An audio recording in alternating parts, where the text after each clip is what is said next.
నిరుపేదలకు ఇళ్ల స్థలాలు దక్కేంత వరకు భూ పోరాటం ఆగదని భూదాన్ భూమిలో గుడిసెలు వేసుకున్న నిరుపేదలందరికీ ఇళ్ల స్థలాలు దక్కేంత వరకు సిపిఐ భూ పోరాటం కొనసాగుతుందని సిపిఐ రాష్ట్ర కార్యదర్శి వర్గ సభ్యులు ఈటి నరసింహ అన్నారు. అబ్దుల్లాపూర్ మెడ్ మండలం కుంట్లూరు రెవెన్యూ పరిధిలోని రావి నారాయణ రెడ్డి కాలనీ ఫేజ్ 3లో సిపిఐ ఆధ్వర్యంలో భూ పోరాటం 122వ రోజుకి చేరుకున్న సందర్భంగా రంగారెడ్డి జిల్లా అబ్దుల్లాపూర్ మెడ్ పరిధిలో 350 మంది జనసేన దళ వాలంటీర్లతో గుడిసెలలో తిరిగి స్వచ్ఛ భారత్ కార్యక్రమం నిర్వహించారు.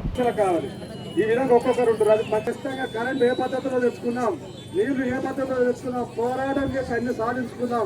మీరు ఇక నివాసాలు ఉంటేనే అయితే కూడా సాధ్యమైతే తప్ప మీరు నివాసాలు లేకపోతే సాధ్యం కాదని చెప్పి అర్థం చేసుకోవాలి. ఇప్పుడు ఈ బహిరంగ సభ కాంగ్రెస్ ఒక్క 2 నిమిషాలలో అయిపోతుంది. ఈ బహిరంగ సభకు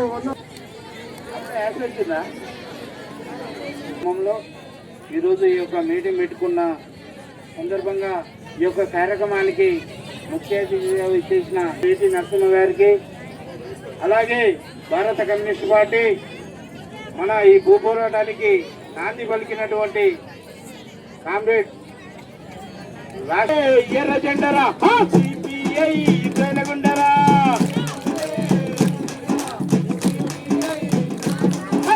పేదలదే ఎర్ర జెండరా సిపిఐ వెలుగుండరా,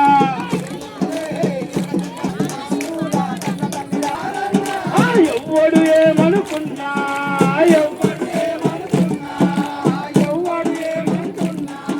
పేదలదే ఎర్ర జెండరా సిపిఐ వెలుగుండరా, ఎల్లి కూతకు నాడకడు కన్నును జమ్ముకి తిందని ఎగసక్యం చేస్తాడకడు, కరెంటు ఉద్యమాన గుండెకు గుండిచ్చినం, ఊపిరిచ్చే జెండరా ఉద్యమాల నిర్మాతరా, సముద్రాల కెరటాలకెప్పుడు సమస్యమే ఉండదురా దూరా.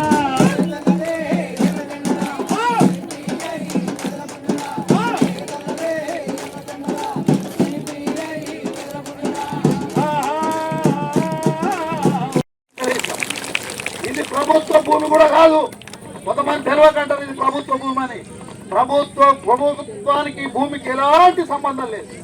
ఇది వినోబాబు గారికి ఇచ్చినటువంటి దానం ఇచ్చిన దాన పత్రం ఉంది నా దగ్గర.